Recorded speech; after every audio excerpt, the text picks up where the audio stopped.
Semoga semua makhluk hidup berbahagia. Meditasi selesai. Sadu, sadu, sadu.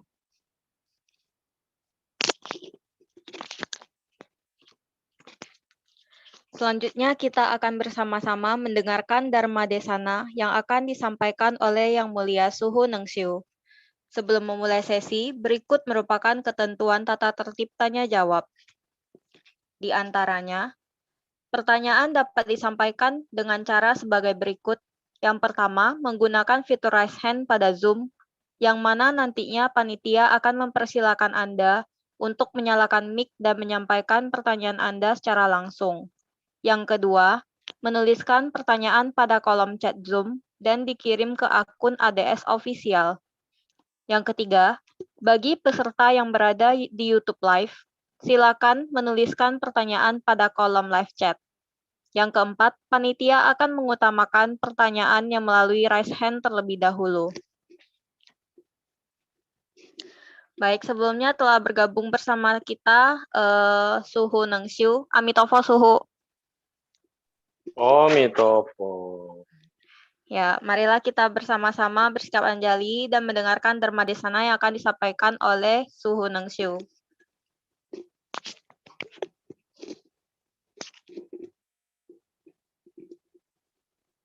Silakan Suhu. Namo Sakyamuni Buddhaya. Namo Sakyamuni Buddhaya. Namo Sakyamuni Buddhaya. Namo Sakyamuni Buddhaya. Namo Sakyamuni Buddhaya. Namo Sakyamuni Buddhaya. Ya, selamat malam semuanya. Amitofo. Halo Amitofo Yuni, apa Suhu. kabar? Baik Udah lama Suhu. nggak kelihatan ya.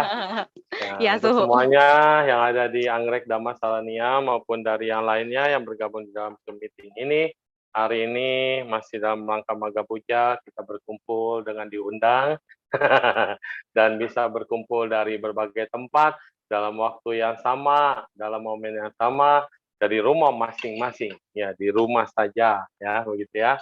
Nah, apa kabar semuanya? Semoga semuanya selalu sehat, sudah memperoleh vaksin belum, yang sudah lansia. Nah, yang pemuka agama juga semoga sudah sehat semuanya, sudah divaksin, tapi harus tetap menjaga ya, menjaga supaya jangan lagi kita terhindarlah, bahasanya menghindar masih lebih baik. Demikian juga dengan temanya kali ini apa Yuni? Bagaimana mengolah batin ya dalam menghadapi kesusahan atau kesulitan dalam hidup ya. Nah, Ya, jadi betul, kita tahu bahwa ajaran Sang Buddha ini selalu mementingkan kekuatan daripada tekad atau aditana. Betul? Karena tekadlah seseorang bisa menjadi besar. Kenapa ada bodhisattva di dunia ini? Karena bodhisattva itu bedanya dengan orang biasa adalah kekuatan tekadnya. Kalau seseorang tidak punya tekad, ya berarti dia orang awam. Orang upasaka-upasika bisa punya tekadnya, ya jelas dia harus punya tekad menjalankan sila dengan baik, menjalani diri dengan baik, dan juga semuanya bisa dilakukan oleh tekad-tekad oleh umat awam. Lalu kalau mereka mengambil jalan bodhisattva bagaimana? Jadi dia bertekad lebih baik lagi, mengembangkan jiwanya semakin lebih besar, cinta kasihnya lebih besar, sabarnya lebih besar, dan juga mempunyai satu yang disebut dengan kekuatan tekad atau aditana itu sendiri. Maka baru disebut manusia besar. Jadi besarnya bukan besar ego, bukan besar sombong, bukan besar karena milik kekayaan, bukan karena hebat, bukan karena kepandaian, tapi besarnya karena memiliki tekad untuk membahagiakan makhluk lain.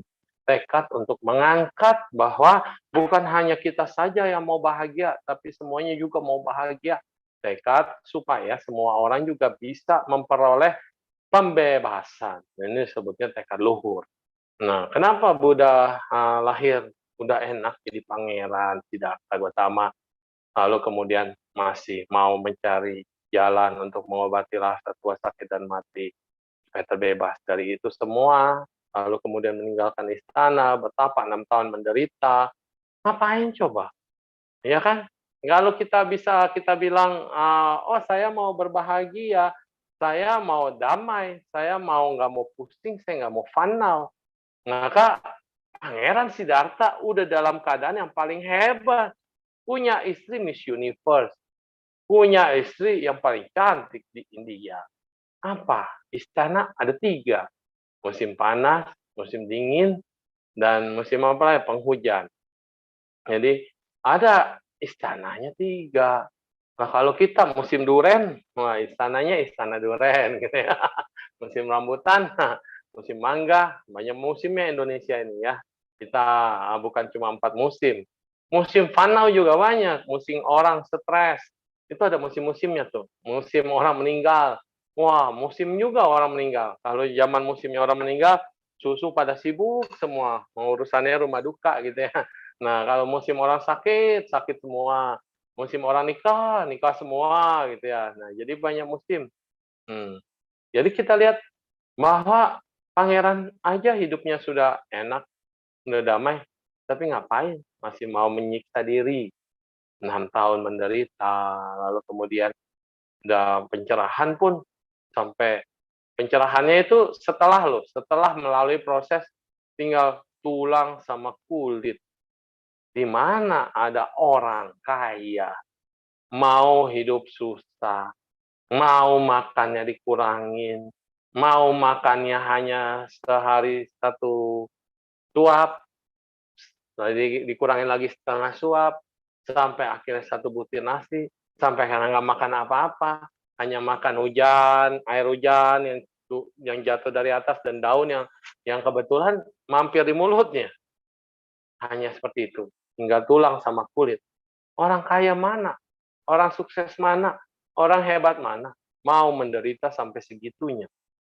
Ini pangeran, calon daripada raja segala raja. Ramalannya kan begitu. Kalau beliau menjadi raja, dia akan menjadi raja dari segala raja. Tapi mau meninggalkan tanah dan hidup susah. 6 tahun lagi lama. Kalau kita sebulan aja udah nggak kuat kali, nggak sabar. Udahlah pulang lagi, balik lagi lah ke istana ya. Ngapain sih hidup susah-susah, menderita. Nah ini umat Buddha ini jarang menekankan penderitaannya sampai di sini. Jarang merenungkan bahwa pangeran yang punya istananya 3, istrinya paling cantik, anaknya baru lahir, mau menderita 6 tahun sengsara. Umat Buddha tuh jarang. Bahkan kita disuruh puasa aja susah. Makanya sunya nggak kurus-kurus ya. Suruh puasa aja susah, apalagi mau menderita, tidak makan, dan tidak melakukan apapun, hanya untuk mencari pembebasan. Apakah dengan penyiksaan diri yang menderita-menderitanya ini terbebaskan? Apakah dengan cara menyiksa diri yang paling ekstrim ini bisa mencapai pembebasan? Jawabannya ternyata tidak. Jadi artinya, menyiksa diri itu hanya membuatmu semakin menderita. Maka ada bahasa, hidup sudah susah, jangan ditambah susah. Nah, itulah bijaksananya Sang Buddha. Akhirnya memutuskan untuk menuju jalan tengah. Jalannya bukan di tengah-tengah. Jangan mentang-mentang agama Buddha ngajarin jalan tengah. Ya udah saya di jalan tengah-tengah aja. Tengah-tengah garis gitu saya jalan. Boleh kalau mau ditabrak. Kalau mau disebelin orang, ya Anda jalan di tengah-tengah gitu ya. Nah, jalan tengah itu akhirnya menghindari jalan ekstrim. Sehingga akhirnya dengan jalan tengah lah, Sang Buddha baru bisa, Pertapa Gotama itu ya, Pertapa baru bisa merealisasi kebenaran sejati. Intinya di mana? Fangxia. Ketika menerima, ketika melepas, ketika mau fangxia. Di situ beliau mulai memperbaiki kembali gizinya. Itu bukan cuma gara-gara siapa yang memberi Sujata, memberi makanan pertama setelah pertapa, lalu setelah dikasih makan bubur, lalu tubuhnya jadi bagus lagi. Enak ya dari kurus kering tinggal tulang sama kulit, dikasih makan sekali langsung kemudian jadi gemuk, langsung pencerahan sempurna. 6 tahun menderita sampai kurus kering, masa iya langsung penerangan sempurna? Yang enggak, itu butuh waktu sampai kembali lagi badannya normal, stabil, sehat, baru lanjut meditasi di Bopon Body. Jadi bukan berarti setelah 6 tahun menderita, aku terbebas dan kemudian aku jadi Buddha. Ya enggak, karena lihat semua gambar Buddha saat Pangeran Siddhartha mencapai penerangan sempurna dan setelah jadi pertapa itu mencapai penerangan sempurna, nggak ada yang kurus kering. Benar-benar badannya bagus, benar-benar badannya kembali 32 tanda-tanda Buddha itu muncul di situ, baru mencapai penerangan sempurna. Artinya, nggak langsung dari penderitaan ekstrim itu langsung pembebasan. Enggak, butuh waktu. Butuh makan, butuh jalan, butuh happy, butuh perenungan. Ada proses dari kering kerontang tadi sampai kepada tubuh yang sempurna sehingga mencapai pembebasan sejati. Jadi jangan misconception. Ini kenapa saya bahas di sini. Biar kita umat Buddha tahu, guru kita itu udah ngalamin pandemi 6 tahun. Komplain, baru 1 tahun sudah menderita, baru 1 tahun udah ribut. Betapa Gautama dari pangeran dilepaskan semua harta, kekayaan, kedudukan, jabatan, kenikmatan, istri yang cantik, anak yang baru lahir dilepaskan.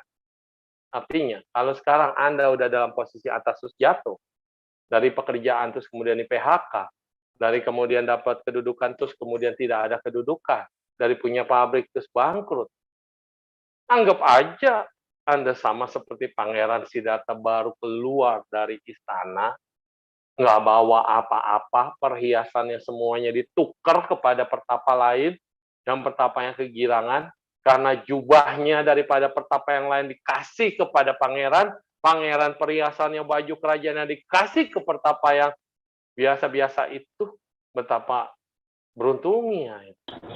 Akhirnya pertapa Gautama pakai jubah yang compang-camping seadanya, baju pertapa, sampai akhirnya bisa mendapatkan jubah yang layak. Menderita selama 6 tahun. 6 tahun. Kita belum sampai kurus, kering, kerontang, kulit sama tulang tinggal dipegang, cuit, langsung kena ke belakang.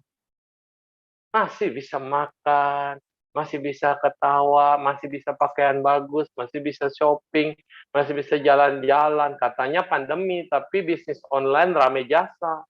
Rame banget. Itu ekspedisi saya lihat nggak pernah sepi. Karena depan wihara di Bandung ini ada ekspedisi ya, bisnis online.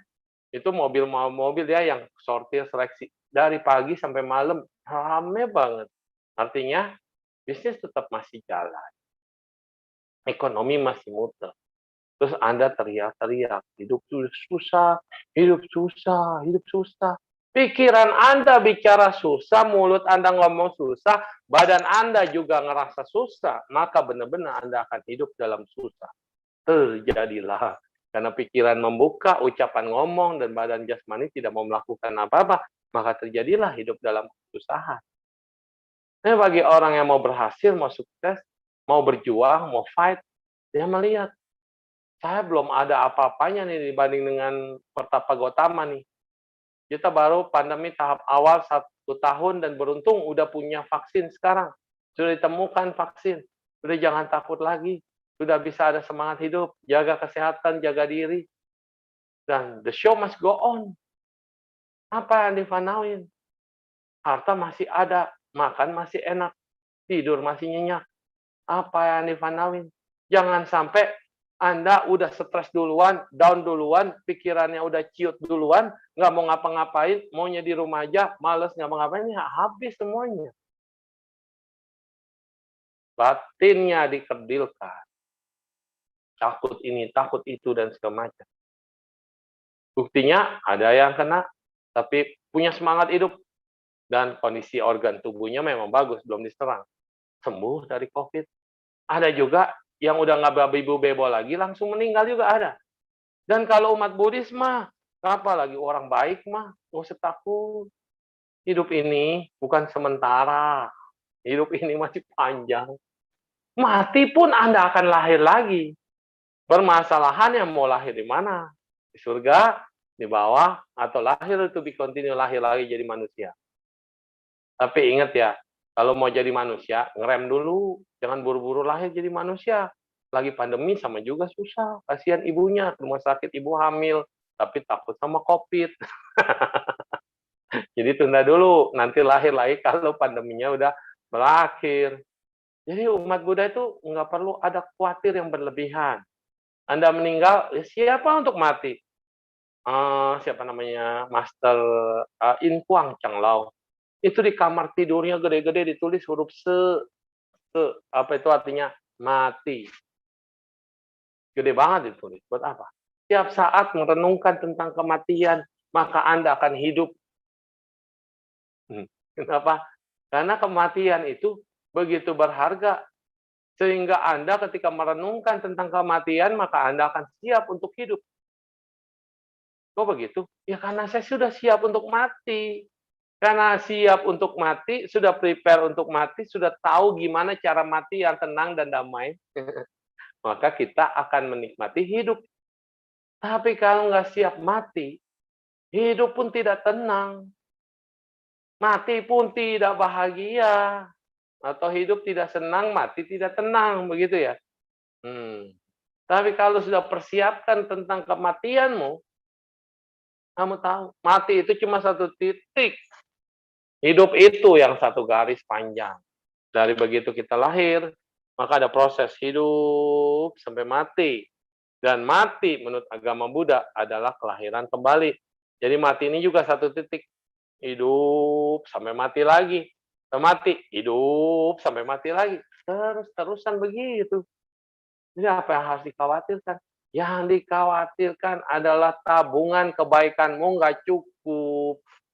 Saldo kebaikanmu nggak ada, utangmu kelewat banyak, utang baiknya udah habis, adanya utang yang apa ya, saldo kejahatannya banyak, utangnya yang banyak. Nah, kita ditagih deh, kejahatannya terlalu banyak. Utang kejahatan harus dibayar. Akhirnya harus jatuh ke alam bawah. Di alam bawah inilah harus bayar semuanya. Mau ke alam neraka, silakan, neraka manapun. Anda harus bayar semua karma buruk Anda sampai lunas, baru bisa naik lagi ke atas. Terus kalau kita naik ke atas gimana? Ya sama, bayar utang. Utang kebaikan harus dibayar. Bedanya, bayarnya, buahnya, bayarannya, kebahagiaan. Jadi utang kebaikan yang Anda lakukan di bumi ini akan dibayar di surga sana berupa kebahagiaan. Bahagia terus. Sampai utangnya habis, udah nggak ada lagi saldo kebaikannya, turun lagi. Tapi minimal nyangkut jadi manusia. Nah, ini dia, enak kalau lahir jadi manusia lagi. Diberikan kesempatan untuk memperbaiki diri. Diberikan kesempatan untuk melangsungkan kehidupan yang baru lagi. Seandainya dulu Anda penjahat, ya lupakan Anda pernah jahat. Hidup lahir baru lagi, dan lakukanlah sebagai orang baik. Dunia ini panggung sandiwara, peranannya beda-beda, pemainnya sama. Artinya lakonnya beda-beda, tapi pelakonnya sama. Kok bisa gitu, Su? Iya, kesadaran kita to be continue terus, tapi badan jasmani ini berubah terus. Tadinya saya kurus jadi gemuk, udah gemuk jadi kurus lagi. Tadinya saya jelek jadi ganteng, udah ganteng jadi jelek lagi. Ini proses, ini satu kelahiran. Tapi begitu saya meninggal, tubuh yang kayak gini, badan jasmani yang kayak gini akan saya tinggalkan. Dan semua unsur akan terurai, air keluar lagi jadi air, lemak, lendir, semua keluar jadi air, kompres kita. Nah, terus kemudian kulit-kulit akan merubah menjadi busuk, pecah, dan dimakan latung, belatung semua. Nanti tinggal tengkorak. Tengkorak pun kalau misalnya akan busuk, ya dia akan lapuk pelan-pelan, tinggal tulangnya doang, sumsumnya hilang habis. Kalau dikremasi, langsung nyata, 1 jam, 2 jam sekarang di oven. Set, badan jasmanimu berubah menjadi abu dan tulang. Begitu lihat tulangnya, udah ada blender lagi sekarang ya. Di rumah duka itu ada blender. Digiling, tinggal hancur semuanya. Udah hancur, kamu bukan siapa-siapa. Dilarung ke laut, seng, selesai sudah. Udah, Anda akan kembali lagi ke pangkuan Ibu Pertiwi atau pangkuan dasar laut. Anda akan bersekutu dengan ikan. Katanya ada yang, kalau dilarung kedinginan dong suhu. Ya makanya bakarin, waktu dibakarnya kasih selimut, biar nggak kedinginan. Ya kan? Nah, yang dilarung itu badan jasmani. sisa-sisa abu jasmani, kesadaranmu maka gak dilarung. Kesadaran kita saat meninggal to be continue, dia lahir lagi berdasarkan kekuatan dari karma baik atau karma buruk. Mana yang lebih kuat? Karma baiknya kuat, naik ke atas, karma buruknya banyak, kuat banget. Udah dia mau naik juga nggak bisa tuh. Karena karma buruknya berat, digandolinnya beban beratus-ratus ton, mau naik nggak bisa-bisa. Akhirnya jatuh, tenggelam. Kenapa? Karma buruknya terlampau banyak. Sedangkan kebaikanmu terlalu sedikit. Demikian dengan hidup ini, kalau kita makin belajar daripada penderitaan Siddhartha Gautama yang 6 tahun, kita belajar aja dari pertapa 6 tahun menderita. Kenapa di Buddhis jarang dibahas tuh? Karena gurunya udah ngomong, ikutilah jalan tengah, jangan ikuti jalan ekstrim. Maka guru kita ini luar biasa menjaga kita supaya kita jangan ikut-ikutan ekstrim. Cukup sang guru yang ngalamin 6 tahun menderita, cukup. Kita tidak perlu ikut-ikutan menderita. Itulah bijaksananya guru kita. Coba kalau Sang Buddha katakan, barang siapa ingin mencapai kebahagiaan sejati ya, ikutin jejakku. 6 tahun menderita dulu.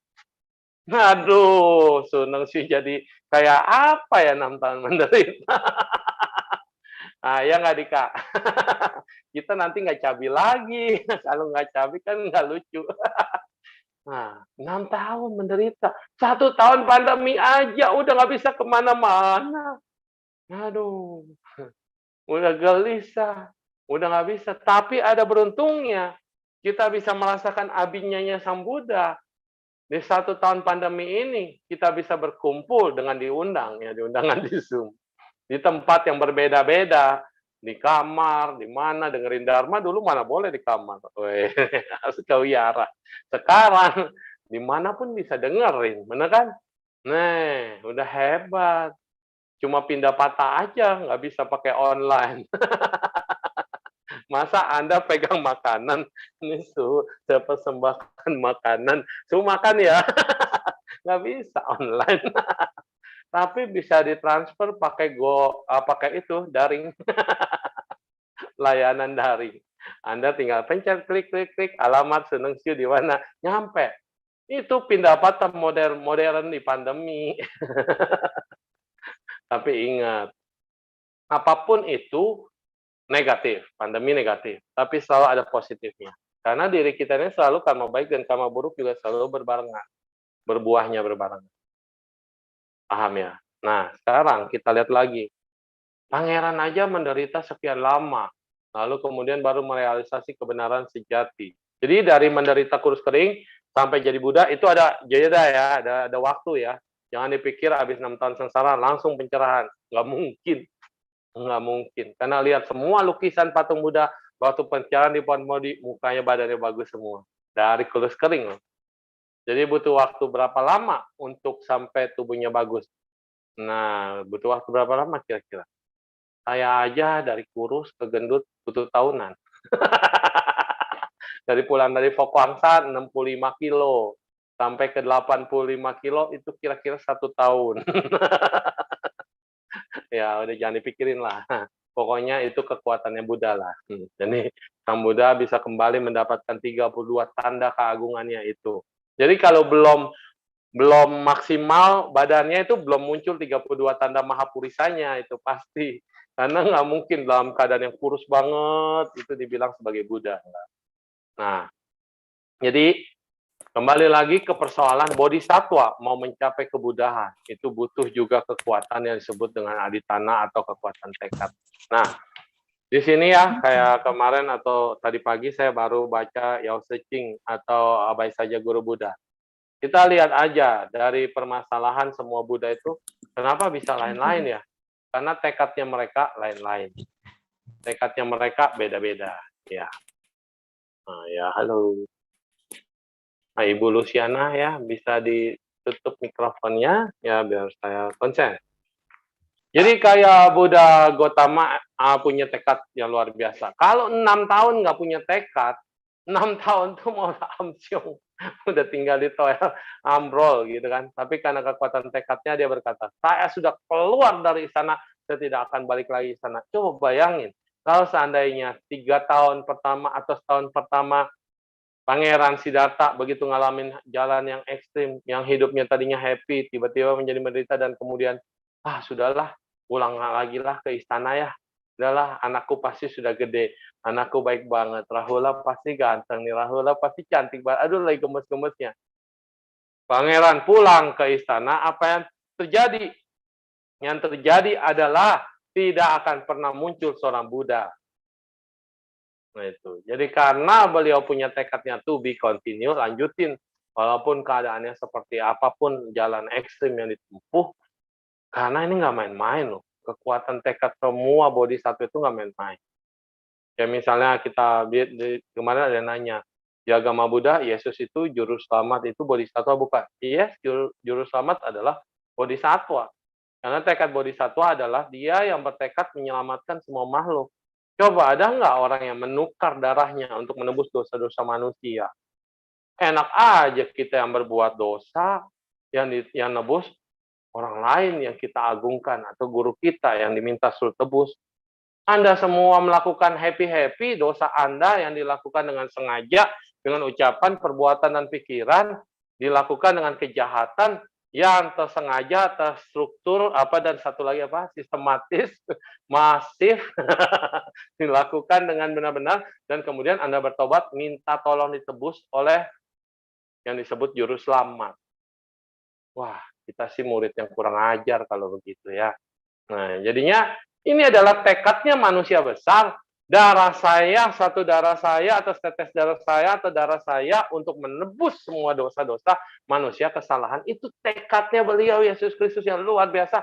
Ya, beliau adalah bodhisattva. Permasalahannya kalau Anda percaya sama dia, ya jangan bikin dosa, kasihan tuh. Masa kita malah membebani dengan perbuatan kita sendiri kepada orang yang punya tekad seperti itu. Sama Kuan Sein Pusa juga sama. Kuan Sein Pusa punya tekad luar biasa. Bila ada makhluk yang masih menderita, saya tidak akan jadi Buddha. Itu tekadnya. Terus kita udah dengar tekad begitu, sengaja lagi. Aduh, Kuan Yin Pusa tolongin walau, wah ini lagi mabok lah, lagi pusing lah, bolial lah, bolui lah, nggak punya duit lah, apalah, anak beginilah, anak begitu. Terus kita melakukan banyak pelanggaran sila, kita melakukan perbuatan yang tidak benar, dan berkata, Kuan Yin Pusa mau nolong saya loh, Pao Yowo loh, katanya. Katanya kan udah tekad Kuan Yin Pusa, saya boleh hidup susah dalam bagaimana, dia pasti akan bantu saya. Itu murid nggak tahu diri nama.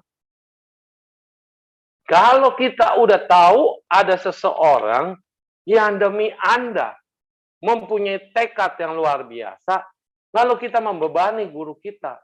Kita membebani dengan perbuatan kita yang harus ditanggung oleh mereka, orang-orang yang punya tekad besar. Kurang ajar nggak kita? Jadi harus tahu diri. Tahu dirinya bagaimana? Jangan berbuat jahat, tambahlah kebajikan, sucikan hati dan pikiran. Titik. Itulah ajaran para Buddha.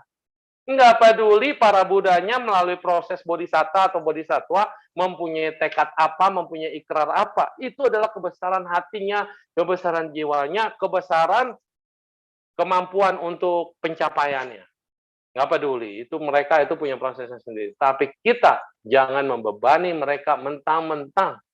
Misalnya ada Ticang Wangpusa. Ticang Wangpusa berkata, siapa ada makhluk yang terlahir di neraka dan kalau neraka belum kosong, saya tidak akan jadi Buddha. Jadi welcome to neraka, saya akan bebaskan kamu. Enak aja.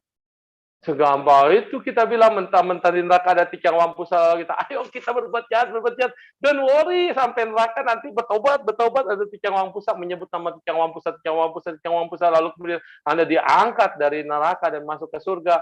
Wow, terus Ticang Wangpusanya tiap hari kerja di neraka. Bebasin begitu banyak orang. Dan lu baru nyampe dibebasin. Enak bener, ngapain saya jadi biksu? Nggak perlu lah saya jadi biksu, mendingan berambut, happy-happy. Enjoy ya, Adika ya, kita pergi happy-happy aja ya, mau kemana? Ayo, ajojing. Ntar udah tahu baru bertobat. Atau udah di neraka baru kita bertobat, langsung nyebut nama Ticang Wangpusa, bebas kita. Mana bisa? Kalau begitu bisa mah nggak ada orang yang jadi ulama, nggak ada orang yang jadi tokoh agama, nggak ada orang yang jadi pemeditasi, nggak ada orang yang berbuat baik terus-terusan, ngapain jaga sila. Karena itu nggak ada garansi, walaupun mereka mempunyai garansi. Memang mereka punya kekuatan tekad itu luar biasa dan mereka punya garansi. Tapi garansinya apa? Hanya nolong orang yang baik. Itu nih, kalau nggak baik, oh jangan harap. Anda pikir Amitabha punya kekuatan di Sukawati, lalu kemudian siapapun yang berbuat salah, siapapun yang berbuat jahat bisa masuk ke Sukawati dengan gampang dan mudah? Kalau memang dengan gampang dan mudah, wah asik. Ya nggak segampang itu. Di Amitocing dikatakan, isin puluhan, hati tenang tidak tergoyahkan. Wangseng sifang cile siki amitofo.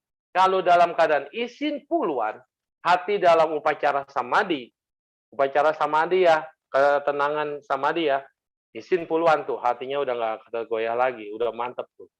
Dan terus kemudian menyebut nama Buddha 10 kali, udah pasti bisa ke Sukawati. Itu mah emang garansi. Karena orang yang isin puluhan itu udah tenang, tidak tergoyahkan. Meditasinya udah melewati jana, udah arupa Brahma. Gampang, udah nyampe. Gitu. Isin puluhannya yang susah. Orang monyet ada dalam otakmu, udah liar selalu berkeliaran. Lompat sini, lompat sana, jalan sini, jalan sini. Terus-terusan naik kuda. Kacau, pengen begini, pengen begitu. Aduh, Doraemonnya aja sedih lihat Nobita kawin sama Shizuka. Karena dia banyak maunya kan. Karena yang paling banyak maunya di film Doraemon adalah Nobita. Kita lihat, selama manusia masih pengen punya keinginan yang rendah, atau keinginan apapun ya kita kan terus jadi duka. Jadi tahu ya, Sang Buddha punya karakter, punya tekad. Nah, jadi misalnya baik saja guru Buddha nih, bagus. Jadi yang belum kenal, saya kenalin. Sampai jam berapa ya? Yun, sampai jam berapa Yun? Setengah 9 ya? Sampai jam 9, Su. Ya tanya jawabnya setengah 9 kan? Oke. Ya. Ya. Sudah setengah jam nih. Ikrar agung pertama. Ya, ikrar agung pertama dari Baik Saja Guru Buddha ya. Aku berikrar apabila aku mencapai penerangan sempurna atau Anuttara Samyak Sambodhi di masa yang akan datang. Suatu cahaya yang gemilang akan memancar dari tubuhku untuk menerangi cemerlang negeri yang tak terhingga, tak terhitung, dan tak terbatas. Tubuh ini akan dihiasi dengan sempurna oleh 32 ciri manusia unggul dan 80 tanda tambahan. Aku akan mengusahakan agar semua makhluk hidup menyerupaiku secara keseluruhan. Ini tekadnya. Artinya apa? Tekad daripada Baik Saja Guru ini adalah mulia. Beliau bertekad supaya nanti, nggak tahu di masa yang kapan, sebelum menjadi Buddha nih, dia punya 30 tanda agung dan 80 tanda tambahan. Lalu tekadnya, yang lain ayo dong ikut supaya sama dengan saya. Jadi artinya ngajak kita supaya kita ikut punya tekad sama seperti beliau. Memiliki tekad 32 tanda agung, 32 ciri manusia unggul. Itu tekad ya, yang tak terhitung tak terbatas. Jadi artinya beliau tidak sendirian, tapi ngajak orang lain juga untuk mempunyai tekad yang sama. Kenapa? Karena kalau udah mencapai kebudaan, semua wajahnya sama. Maka wajah para Buddha ditanya, Su, bedanya apa sih? Buddha Amitabha, Buddha Baik Saja, Buddha Sakyamuni. Wajahnya sama orang 32 tanda agung. Yang bedain apa? Kalau patung, yang bedain ya ininya, yang dibawanya. Apakah bawa obat, bawa mangkok, atau bawa teratai, nah itu yang dibedain. Terus Buddha Thailand sama Buddha Cina kok beda suhu? Thailand kurus gitu, rancip gitu. Kalau Buddha Cina gemuk gitu ya. Ya itu yang bedain bukan Budanya, tetapi yang bikin patungnya, senimannya. Terus kalau Buddha di Kamboja kotak suhu mukanya. Di Korea bekumis suhu sama Jepang gitu ya. Ya karena patung Buddha di zaman itu dibuat berdasarkan model. Siapa modelnya? Ya raja lah yang nyuruh bikin. Jadi kalau mau lihat muka-muka raja kayak apa, ya lihat Raja Kamboja ya kayak gitu, Raja Thailandnya kayak gitu, Raja Chungko gemuk-gemuk dinasti Tang. Ya. Nah, terus tekad agung kedua nih.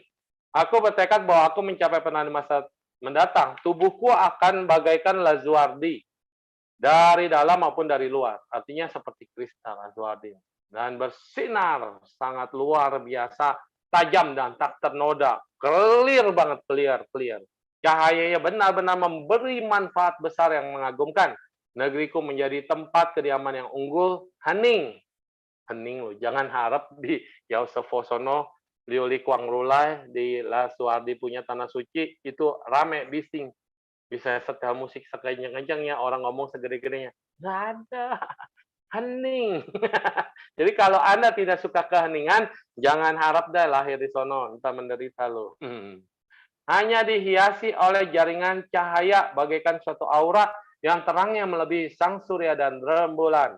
Aku akan menunjukkan fajar kepada semua makhluk hidup yang tertutup batinnya oleh kegelapan, agar mereka bisa bertindak sesuai dengan jalan yang mereka suka. Nah, apa maksudnya?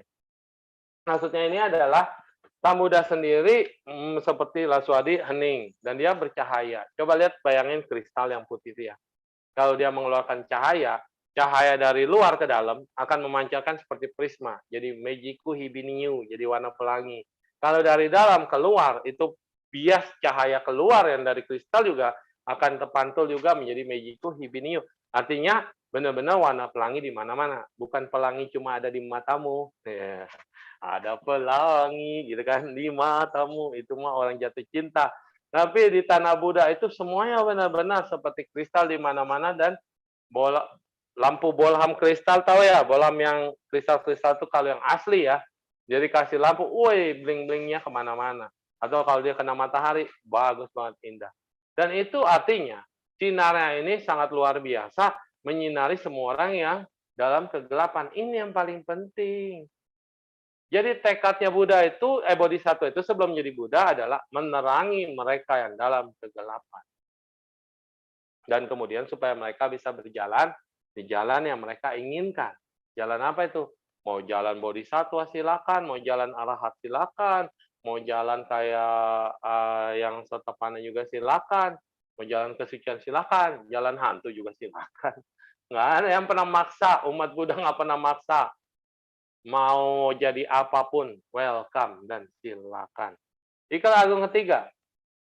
Aku berikan bila aku mencapai penerangan di masa yang akan datang dengan kebijaksanaanku dan caraku yang tak terhingga dan terbatas, aku akan mengusahakan agar semua makhluk mendapatkan segala apa yang mereka perlukan, sehingga mereka tidak lagi mengalami kekurangan dalam kebutuhan hidup.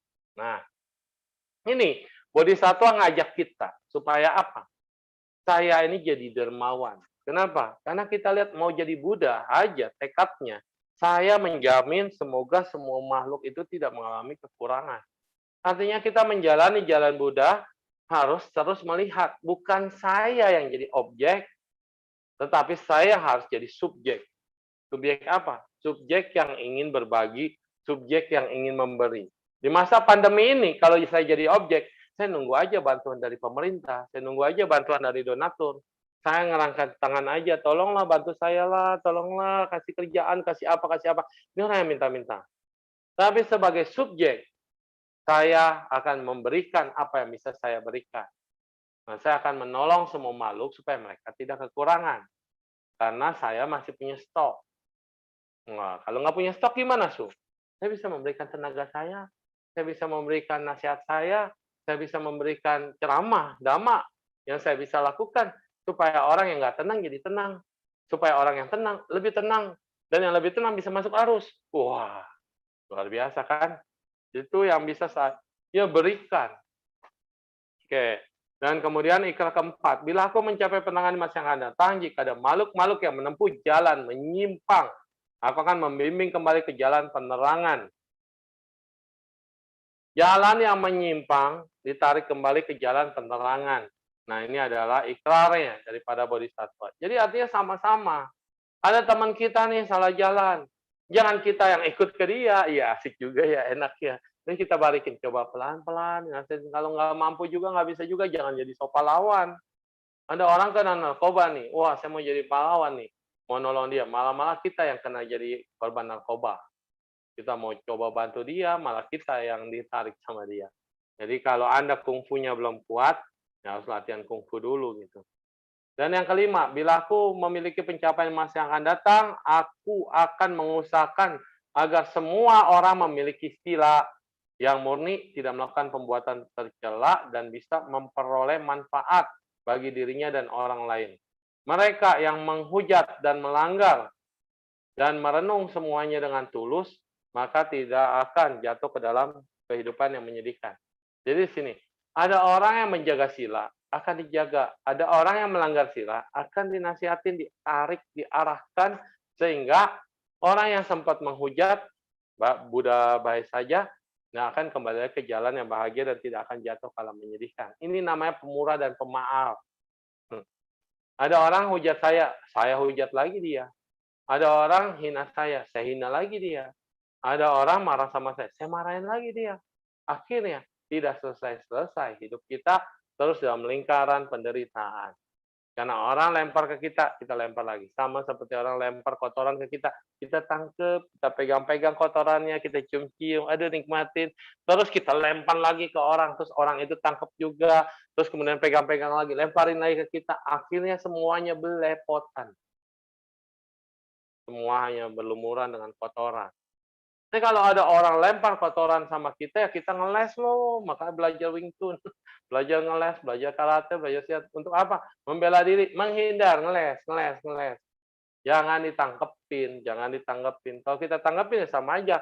Orang lempar kotoran, kita pegang kotorannya. Kita nikmatin kotorannya. Kita simpen lagi, blow on kan. Udah tahu itu kotoran, udah tahu itu hinaan, udah tahu itu fitnah, udah tahu itu tidak menyenangkan, udah tahu itu kemarahan, udah tahu itu api, udah tahu itu bola. Kita pegang, kita lekati, dan aku sangat benci banget. Aku sangat tidak suka, aku sangat menderita. Api aku bahagia dipegangin terus.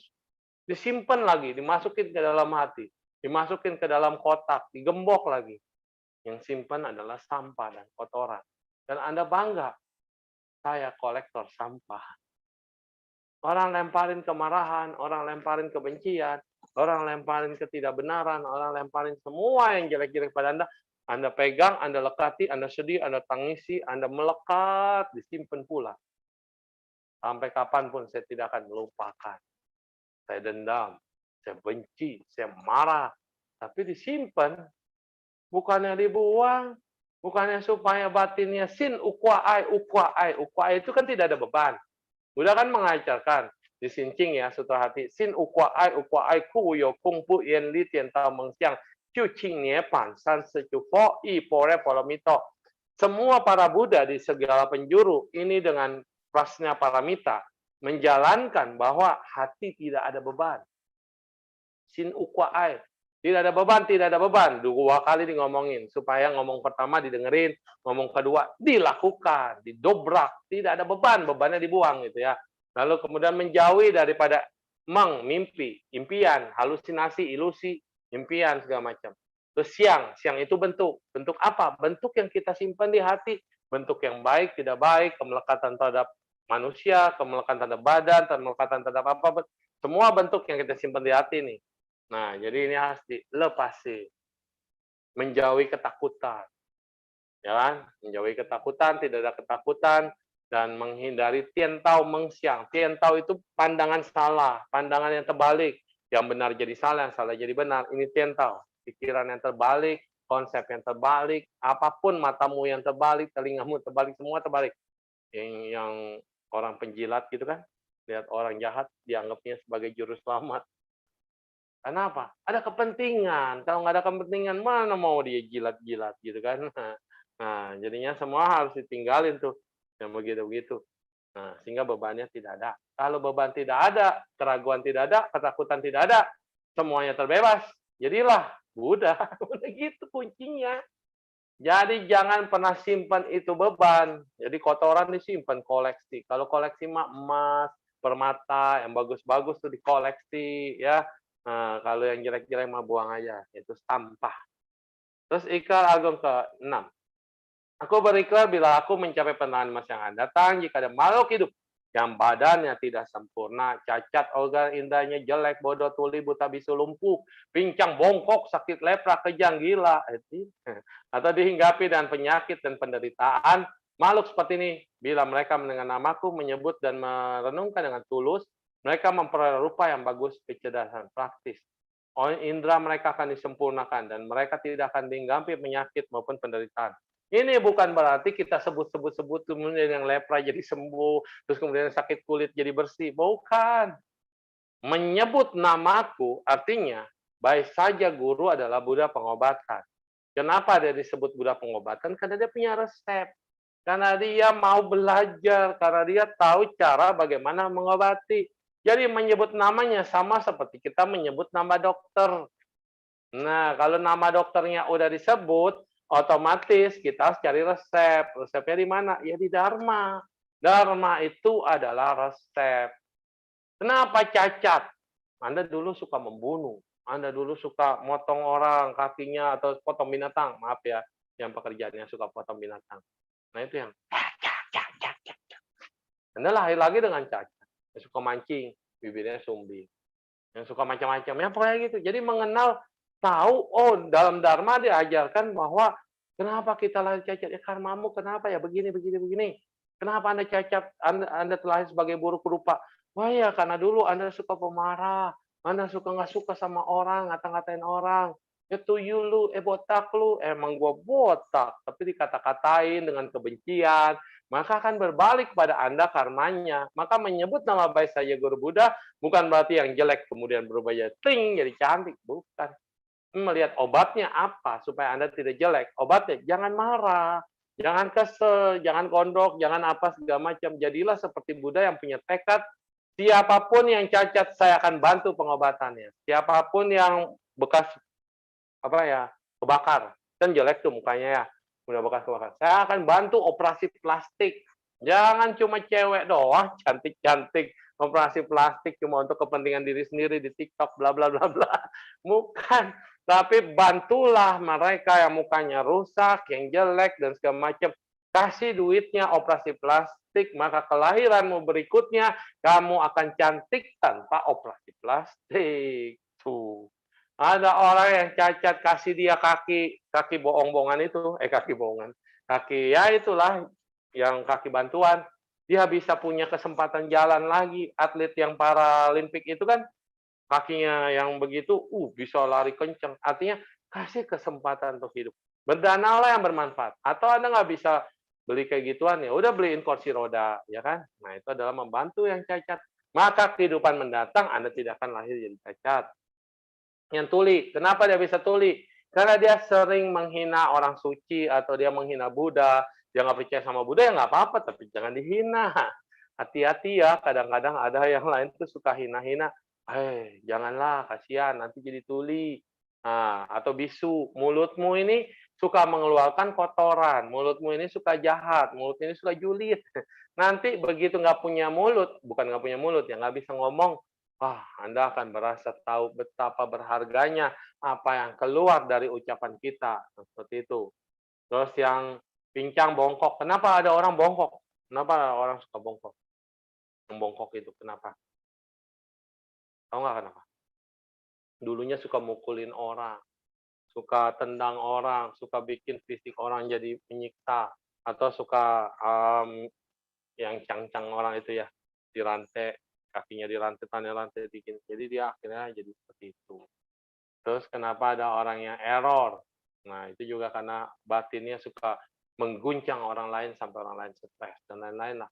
Oke, kelagung ketujuh. Aku bertekad apabila di masa yang akan datang ada yang sakit dan tertindas atau tidak mendapatkan dokter maupun obat tanpa sanak keluarga melarat dan segera setelah namaku terdengar dan disebut oleh mereka penyakitnya akan disembuhkan. Yaitu bukan cuma nyebut-nyebut kemudian dokternya datang, tapi kita bisa melihat bahwa ada orang sakit. Gimana nih kita bisa menjadi baik saja guru? Bagaimana kita bisa mempunyai tekad yang sama dengan beliau? Yaitu datangin dokter, baksos, kesehatan, pergi bedah rumah, lihat ada orang tua yang sakit, bawa ke rumah sakit. Itu pernah ada di tetangga di toko saya yang lama, di tempat kerja saya, itu bencong. Jadi kalau pagi cowok, kalau malam dikit bencong. Sampai udah tua. Mukanya bekas suntik sini, suntik sana. Wah, jadi udah tuanya itu mukanya nggak beraturan lah. Serem ya memang lihat. Dan itu dia udah kondisinya kayak gitu, tukang marah-marah. Jadi kalau dia keluar, orang udah tahu udah diem dah karena dia pasti teriak-teriak ngomelin orang, marah-marah. Tapi suatu saat hilang. Suatu saat, aduh, nggak tahu kemana ini orang, nggak pernah keluar, nggak pernah kelihatan, dan kemudian tetangga juga kita tetangganya maksudnya, tetangga sama tukang tukang jeruk tuh depan depan toko itu juga bingung, "Ini orang kayaknya nggak keluar-keluar loh, kemana ya?" Nah, akhirnya minta izin RT, RW dipanggil, kan dia punya anak juga, anaknya juga dipanggil, akhirnya gedor rumah. Apa yang terjadi? Udah meninggal. Nggak tahu kapan, tapi kalau dianalisa sama polisi, kayaknya masih sempat gitu ya, masih sempat buang air besar, masih sempat jalan, masih sempat berarti baru berapa hari kemarin, ya itu dari sejak dia nggak kelihatan, udah meninggal. Dengan tubuh yang bengkak, bau, dan kotoran di mana. Dan ajubile itu rumahnya kotor, sampah semua. Kenapa ada orang bisa begitu? Kenapa bisa senang tinggal di rumah yang sampah semua? Karena dia bermainnya dengan yang begitu-begitu. Sehingga menyebabkan orang lain membuat dia menjadi menderita dan kemudian dia senang dengan penderitaan. Nah, inilah karmanya seperti itu. Jadi kalau kita lihat ya, kalau ada yang begini, kenapa sakit, kenapa tertindas? Bukan karena siapa-siapa, tapi karena karmamu sendiri. Pikiranmu yang menciptakan. Udah tahu rumah yang nggak sehat itu bisa buat sakit, bisa buat stres, bisa buat tapi rumahnya dibikin nggak sehat. Udah tahu kemelekatan itu tidak bagus, koleksi barang-barang yang nggak dipakai di rumah numpuk, udah bekas, udah rusak, tetap disimpan di gudang. Ya akhirnya ya numpuk semua, nggak mau dibuang, nggak mau diapa, mana jadi berantakan. Ikrar Agung ke-8. Aku bertekad bahwa aku mencapai penenangan di masa yang akan datang jika ada perempuan yang menderita salah satu dari ratusan kesengsaraan yang dialami oleh perempuan pada akhir hidupnya ingin terlahir sebagai laki-laki, maka dia bisa akan tercapai cita-cita menjadi laki-laki. Ini penting, kenapa? Zaman dulu, kita lihat historinya, kalau zaman sekarang mah jadi perempuan enak, nggak kayak zaman dulu, udah ada emansipasi gitu kan, perempuan bisa nyari duit sendiri, duit suami adalah duitku, duitku bukan duit suami, begitu. Jika perempuan sekarang wanita karir ya happy. Kalau zaman dulu wanita itu diinjak-injak. Nah, jadi nggak ada harkat derajatnya wanita.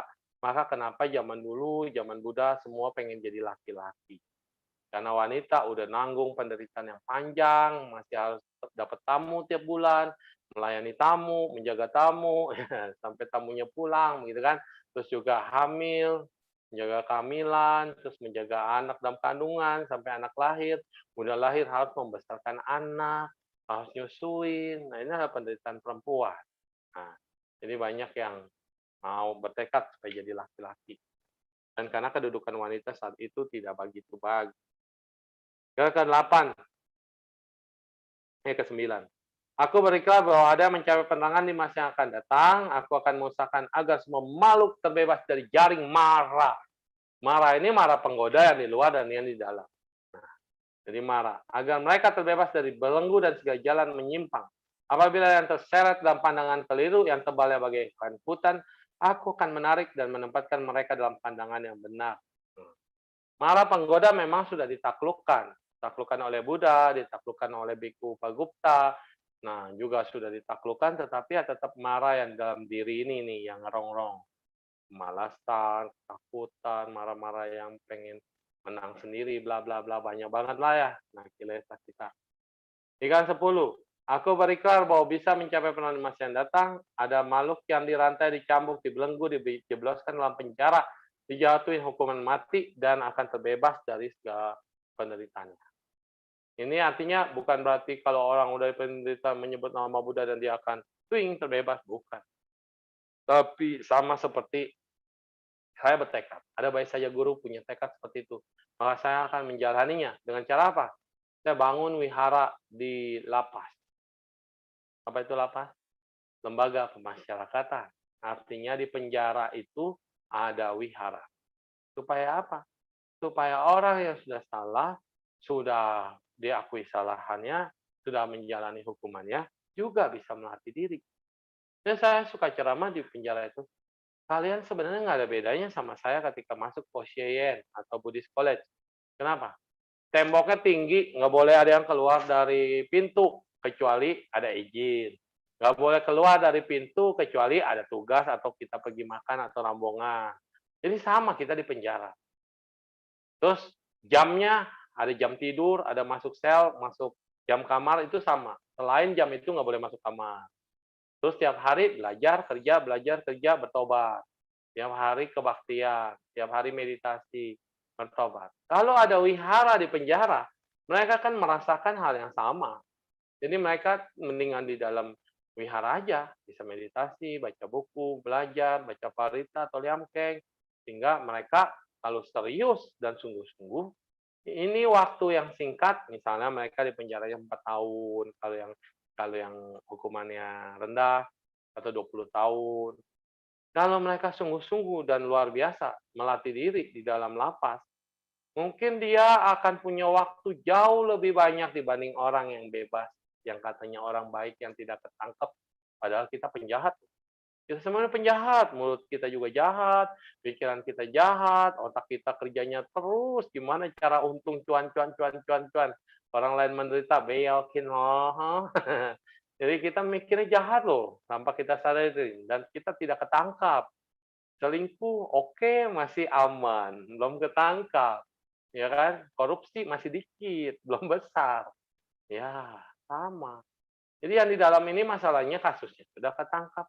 Kalau mereka bertobat, kalau mereka betul-betul sungguh merenungkan dan segala macam, maka mereka akan terbebas dan mereka bisa mencapai pembebasan di dalam penjara. Itu ada film Korea, saya lupa ya, filmnya apa ya? Film Korea, ih bagus banget, pernah saya sharing itu, lupa cuma judulnya. Biasa kan kalau udah nonton udah dilupain gitu aja. Itu satu masuk penjara sampai dia mencapai pencerahan di penjara. Karena dia mendapatkan pendidikan pelatihan meditasi di penjara dan dijalani dengan sungguh-sungguh dalam selnya yang gelap, bahkan dia bisa mencapai pencerahan. Wah, luar biasa. Ada lagi satu yang di penjara, bahkan dia banyak baca buku, dia banyak meditasi, dia banyak praktek, dan setelah dia keluar dari penjara, dia malah menjadi biksu. Dan dia mencapai pencerahan di dalam penjara sebelum jadi biksu. Wah, ada ya. Keren. Nah, tapi jangan dicoba ya. Mendingan Anda di wihara aja. Karena kalau di penjara, kalau dapat teman yang baik, kalau enggak, habis deh ya.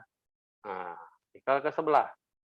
Terakhir, jika ada makhluk hidup yang tersiksa oleh lapar, haus, dan menciptakan karma buruk di dalam keputusasaan penghidupan, mereka mendengar, merenung, dan mempertahankan dalam pikirannya, maka aku akan memberi makanan dan minuman yang enak untuk kebutuhan tubuhnya. Setelah itu memberi santapan ajaran Dharma, dan mereka akan menjadi tentram dan gembira pada akhirnya dimantapkan di dalamnya. Ini dia, Bodhisattva itu ngajakin semua orang yang menderita kelaparan dan kehausan, kasih dia makan dan minum dulu. Udah tercukupi, baru kasih dharma. Ini Cynthia Iwanda kenapa ya bolak-balik saja. Ya.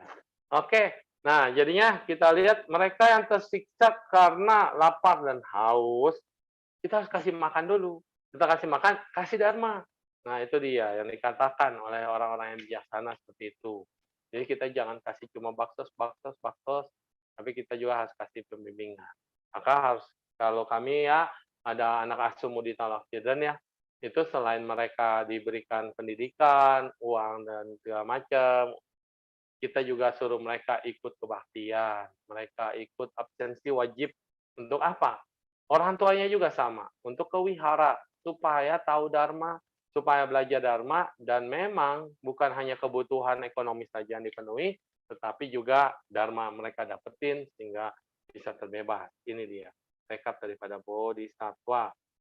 Nah, yang terakhir, apabila mencapai penerangan, jika ada makhluk hidup yang miskin, tidak memiliki baju, terganggu, tersiksa siang malam oleh lalat, nyamuk, panas, dan dingin, maka mereka akan memperoleh keinginan yang mereka inginkan. Itu artinya di tekad yang terakhir adalah saya akan menjadi dermawan. Saya akan menjadi orang yang baik, saya akan menjadi orang yang selalu memberikan harapan kepada mereka yang susah, miskin, dan tidak punya baju, gembel, dan segala macam. Jadi 12 tekad baik saja guru ini sewaktu jadi bodhisattva membawa beliau menjadi Buddha. Dan akhirnya mewujudkan tanah sucinya sendiri, dan siapapun yang bertekad ada jodoh dengan dirinya bisa terlahir di sana. Ya, bahkan baik saja guru bilang, siapapun yang sudah terlahir di negeriku, apabila mau ke negeri-negeri lain, ke surga-surga lain, welcome, silakan tanpa batas dan tanpa rintangan. Jadi artinya, kalau kita udah terbebas ya, kita udah terlahir di alam bahagia yang tanpa batas itu, kita bisa kemana aja juga tanpa batas. Pikiran kita kemana, kita akan menjadi apa dan menjadi apa. Maha Brahma aja yang surga tingkat ke-8 atau 9 itu masih bisa mencipta, apalagi yang udah di atas itu. Anda akan menciptakan dari pikiran Anda sendiri. Jadi kalau dalam hidup ini kita tidak punya pikiran, mengasah pikiran, atau tidak bisa mengendalikan pikiran kita, mengendalikan batin kita, mengendalikan pikiran yang liar ini, maka setelah Anda meninggal, Anda tidak punya kemampuan untuk melakukan apapun. Karena semuanya diwujudkan dari pikiran. Pikiran adalah pembentuk, pikiran adalah pemimpin, pikiran adalah leader, pikiran adalah penentu, dan pikiran adalah pencipta kalau di alam Brahma.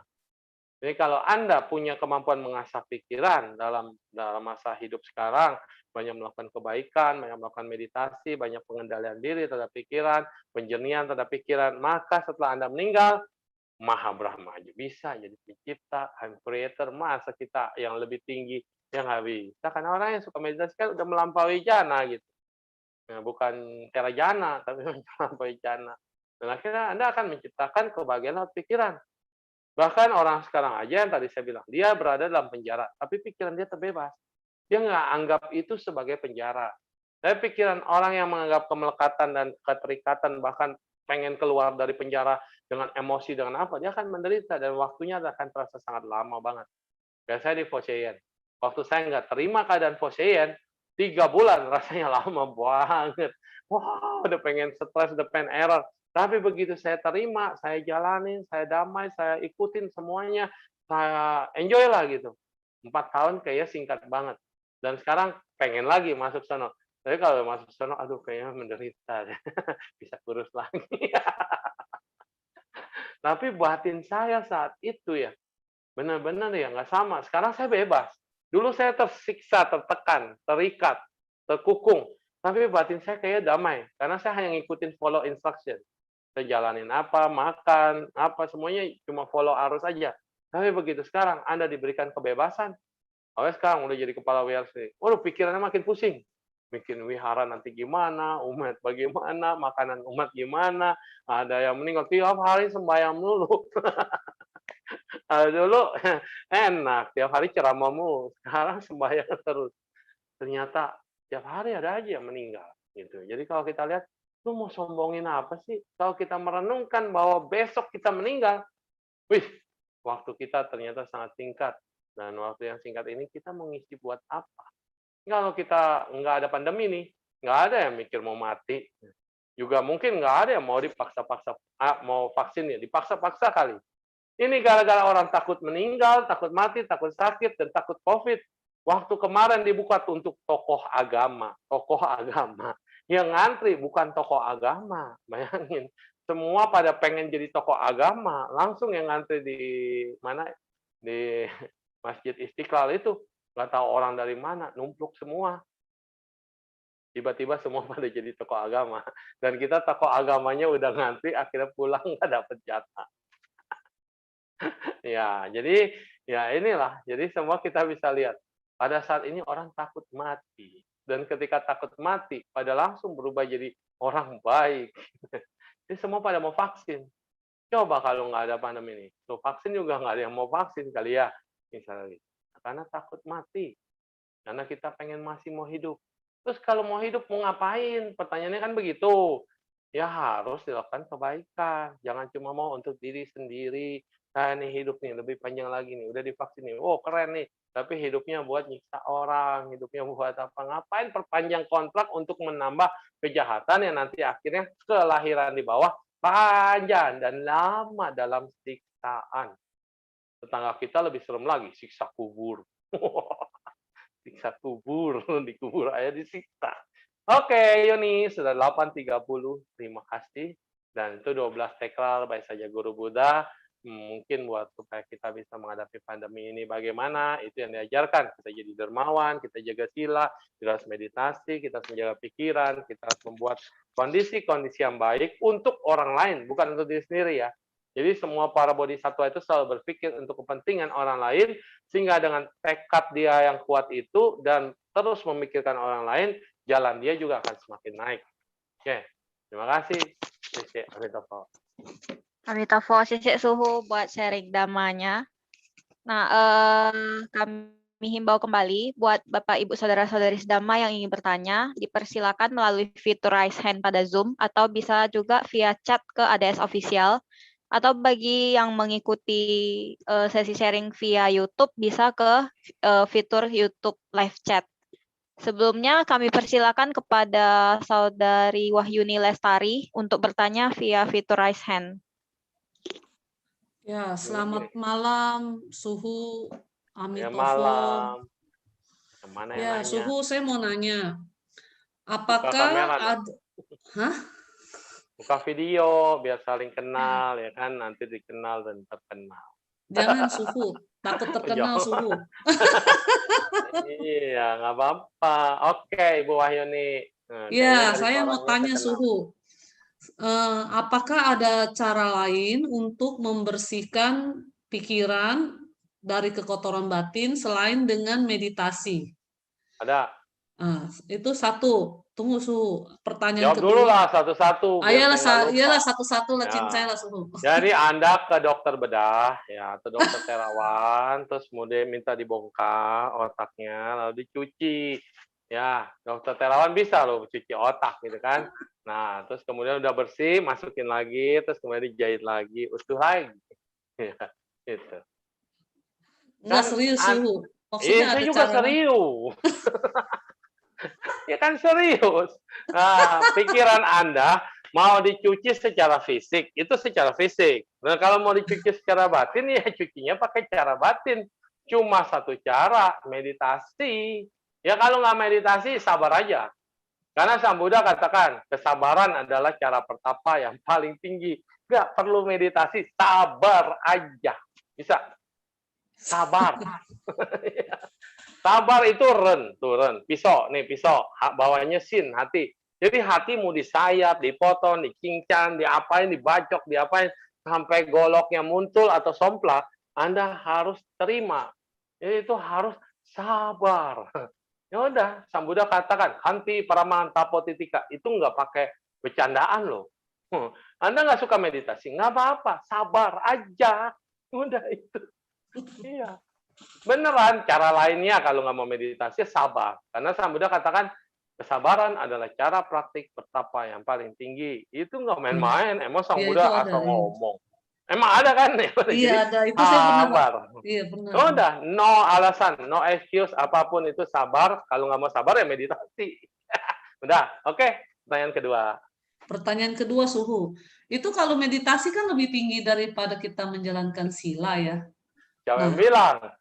Enggak kan, memang sila samadhi panya gitu kan. Urutannya kan sila samadhi panya. Berarti kan samadhi belakangan. Berarti samadhi kan lebih tinggi daripada sila. Nah, pertanyaan saya, kalau misalnya kita nggak suka samadhi atau meditasi, perbuatan baik apa yang kita bisa lakukan supaya setara dengan meditasi? Misalnya gini loh. Misalnya baca parita 100 kali, oh setara dengan 1 kali meditasi. Apakah ada gitu?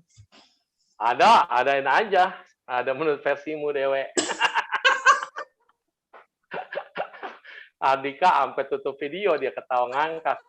Dika, jelasin, jangan kabur. Sila samadhi plusnya, ya kan? Atau plusnya atau panya samadhi sila atau samadhi sila panya. Mau ditukar-tukar itu hubungannya segitiga, Bu. Mau diputar begini, itu nggak bisa dilepasin. Itu segitiga, bahasa Mandarinnya sanxie. Jadi 3 hal yang harus dipelajari bersamaan, berurutan, maupun bolak-balik. Tetap harus belajar. Sila, samadhi, dan plusnya. Nggak bisa dilepasin. Ini namanya sanxie. Jadi 1 paket 3 manfaat. Atau 1 paket 3 metode. Sila, samadhi, dan panya ini berbarengan. Jadi artinya... Halo? Iya, Suhu. Dengar masih kopi ke Suhu. Oke, masih kopi. Baik, jadi sila, samadhi, dan plusnya ini 1 paket, jangan dipisah-pisah. Kalau saya nggak bisa meditasi, nggak apa-apa. Jaga sila dulu yang baik. Jaga sila benerin, nanti otomatis pengen diem. pengen hening, udah riuh lah sama yang lain-lain. Silanya kan udah terjaga, udah nggak membunuh, mulut juga udah terjaga, ya kan? Nah, sila kan bukan hanya Pancasila loh, jangan dipikir sila hanya Pancasila, tapi 8 unsur jalan utama itu ada paket sila dari mulut, ucapan, ya kan? Nah, itu. Jadi sekarang kalau silanya udah terjaga, otomatis maunya hening, diam. Oh, meditasinya muncul. Meditasi bukan cuma duduk diam, merenung, narik nafas keluar masuk, bukan. Meditasi itu merenung kerja pikiran, meditasi itu merenung, liar banget nih otak gue nih. Aduh, saya mau berbuat jahat. Aduh, pikiran saya udah jahat. Itu udah meditasi, menyadari, aware, apapun yang keluar dari bentuk-bentuk pikiran, namanya sankara. Menyadari dari bentuk-bentuk kesadaran, namanya kesadaran terhadap kesadaran. Menyadari daripada perasaan, meditasi terhadap perasaan. Semua itu ada meditasi. Aduh, perasaan nggak enak nih. Udah jago itu. Berarti perasaanmu udah teranalisa, nggak enak. Nah, oke, paham ya? Jadi meditasi itu bukan cuma melulu duduk diam. Jadi kalau Anda bilang, saya nggak bisa meditasi, ya berarti karena pandangan Anda fokus duduk diam, meditasi sama nafas. Ya bukan. Tiap Anda masak, lagi masak, konsentrasi. Garamnya pas, nggak asin, nggak tawar. Konsentrasi dengan cinta juga, dengan senyum. Nah, masakannya enak, motongnya juga enak, hidanginnya juga enak, ada warnanya juga nggak kelodohan, juga tidak terlalu putih, tidak pucat, juga bisa ada warna. Itu juga konsentrasi lagi masak. Bawa mobil. Nah, bawa mobil nggak konsentrasi. Merem dikit aja. Iya, merem dikit aja. Nabrak. Nah, jadi itu juga aware, kesadaran. Terus kita dimarahin orang, kita langsung berasa perasaan kita bergerak. Semua meditasi. Jadi ini paketnya dalam hidup, bukan segitiga ini dalam hidup. Dalam semua hal. Kebijaksanaannya munculnya di mana? Ketika kita ditabrak atau ketabrak, aduh masih untung. Kita masih hidup. Terus pencerahannya di mana? Kenapa saya ketabrak? Oh, karena saya lalai, atau saya tergesa-gesa, atau saya tidak konsen, atau saya apa. Oh, ini ada pencerahan yang muncul. Akhirnya ketika saya ditabrak orang, apakah saya marah, apakah saya nuntut orangnya balik, apa cukup dengan asuransi 200.000 atau sekarang 400.000, Anda sudah beres masalahmu, atau Anda mengumbar-ngumbar emosimu, mau nuntut orang, mau panggil dekingan-dekingan dan segala macam, itu adalah olah batin. Ya, kebijaksanaan ada di setiap momen. Oke. Oke, makasih banyak. Ya, thank you, Amitofo. Amitofo Suhu. Amitofo Suhu. No. Suhu, ini ada pertanyaan yang masuk via chat. Suhu, yang saya perhatikan di kehidupan sehari-hari saya, yang mana tidak hanya terjadi kepada saya, tetapi juga terjadi di teman-teman saya. Kebanyakan dari kita cenderung untuk menyalahkan dan meragukan diri sendiri apabila ada sesuatu yang terjadi. Sangat jarang menyalahkan orang lain. Namun, lama-kelamaan kebiasaan ini membuat saya menjadi pribadi dengan rasa percaya diri yang rendah dan penuh keraguan atas diri saat diberi tanggung jawab besar.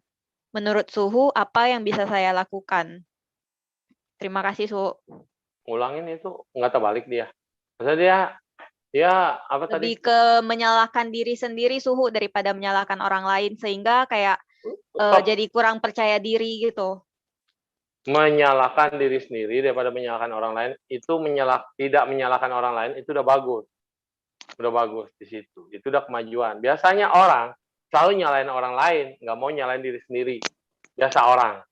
Nah, itu jelek, negatif. Tapi dia sudah nggak mau nyalain orang lain, itu udah bagus. Tapi dia nggak baiknya adalah dia masih nyalain diri sendiri. Jadi dia ini aduh, semua karena saya, semua karena. Nah, akhirnya dia jadi minder, betul ya? Ya, betul, jadi minder. Jadi untuk supaya dia nggak minder, jangan nyalain dirimu sendiri, kasihan amat. Orang lain aja bisa kamu maklumin. Orang lain aja bisa kamu maafkan. Orang lain aja bisa kamu nggak salahin. Tapi kenapa kamu nyalain dirimu sendiri? Cukup mengakui saya salah. Cukup saya bertobat. Cukup saya ingin bertekad memperbaiki kesalahan saya. Titik. Sampai di situ aja. Jangan terus-menerus dalam akhirnya, aduh jadi minder, jadi takut, saya selalu salah, saya selalu disalahin, saya nggak bisa maju, saya nggak bisa bayar. Akhirnya terjadilah Anda tidak bisa maju. Oke? Terus yang bawahnya lanjutin lagi, Yun, pertanyaan bawahnya tadi. Menurut Suhu, apa yang bisa saya lakukan? Bukan sebelumnya. Yang tadi habis nyalain diri sendiri dan tidak nyalain orang lain, itu lanjutannya dia bilang. Namun, lama-kelamaan kebiasaan ini membuat saya menjadi pribadi dengan rasa percaya diri yang rendah dan penuh keraguan atas diri saat diberi tanggung jawab besar. Oke. Jadi harusnya di situ Anda belajar membangkitkan kepercayaan diri ini semakin tinggi. Kenapa? Karena tadi kita jangan nyalain diri kita sendiri. Kita nyalain diri sendiri bagus untuk kesalahan yang kita lakukan sendiri. Mau ngaku kita salah itu bagus. Terus jangan larut di dalam itu. Tetapi malah harus meningkatkan kepercayaan diri.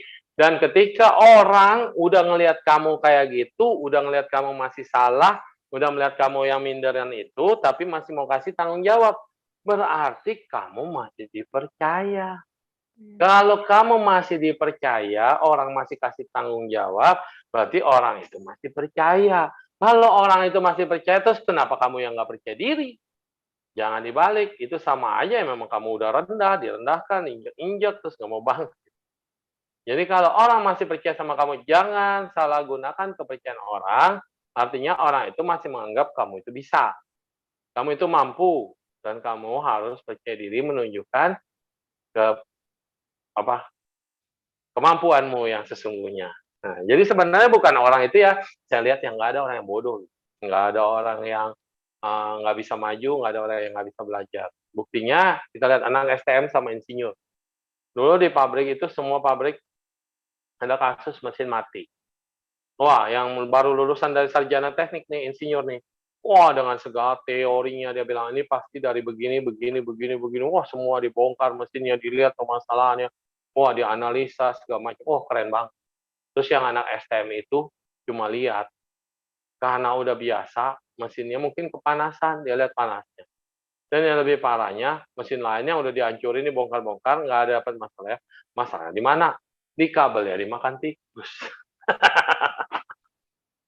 Masalah yang simple, anak STM langsung tahu, lihat kabelnya dulu, jalurnya benar apa enggak.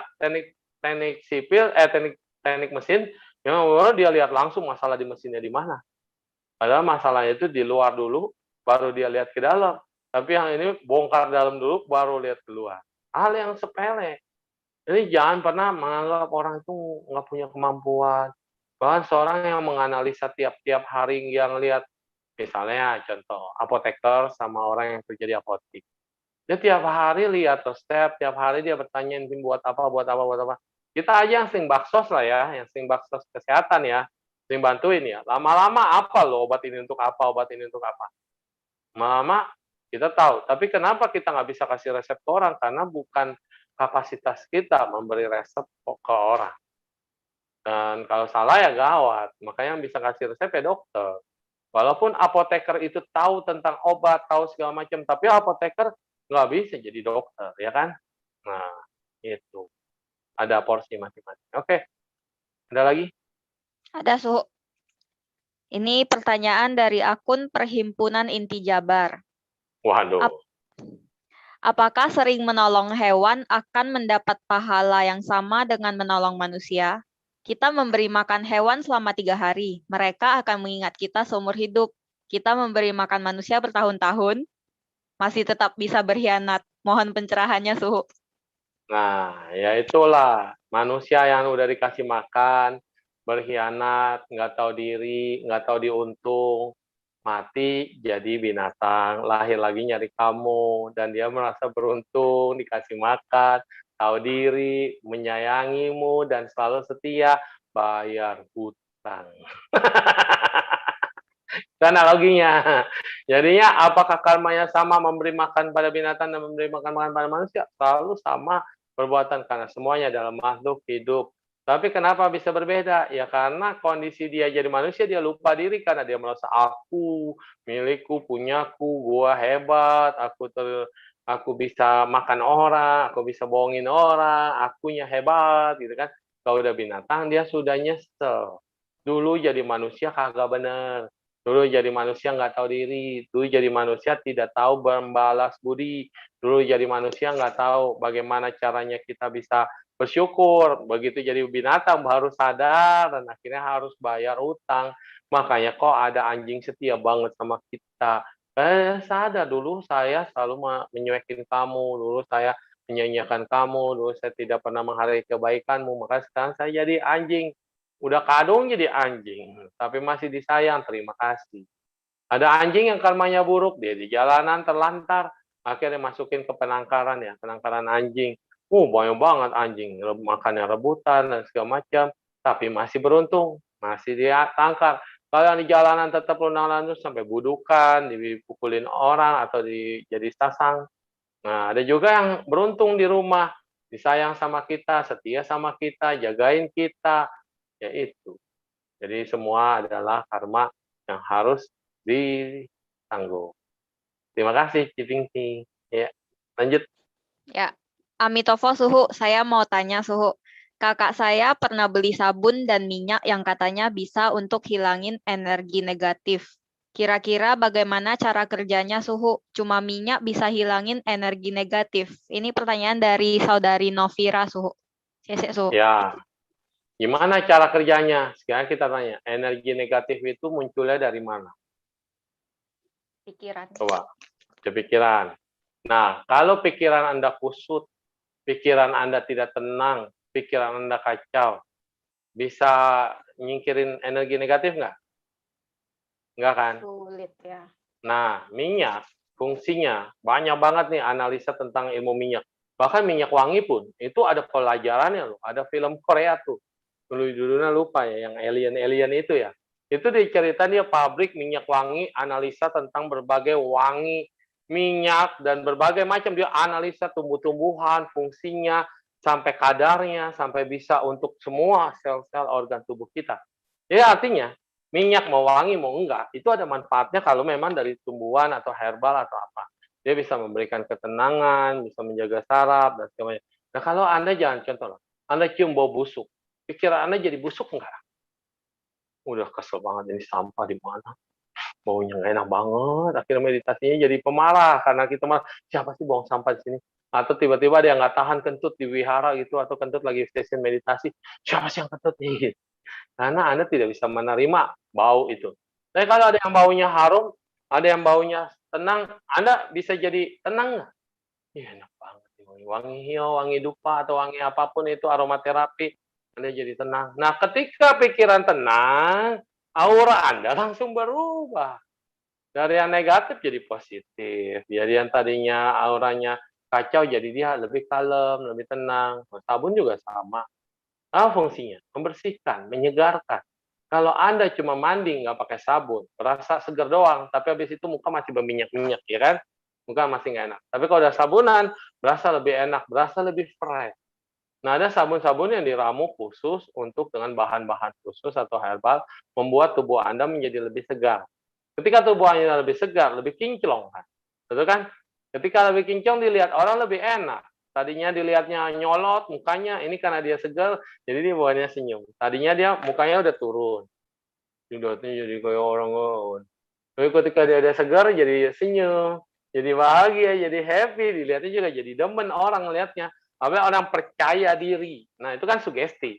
Kalau Anda pakai sabun ini, sabun aura nih, aura Anda akan jadi lebih bagus. Sugesti dia, wah saya akan pakai. Begitu pakai, padahal emang dia tetap jelek. Tapi karena dia percaya diri dan akhirnya dia tampil lebih bercahaya. Kenapa? Percaya diri, auranya langsung berubah.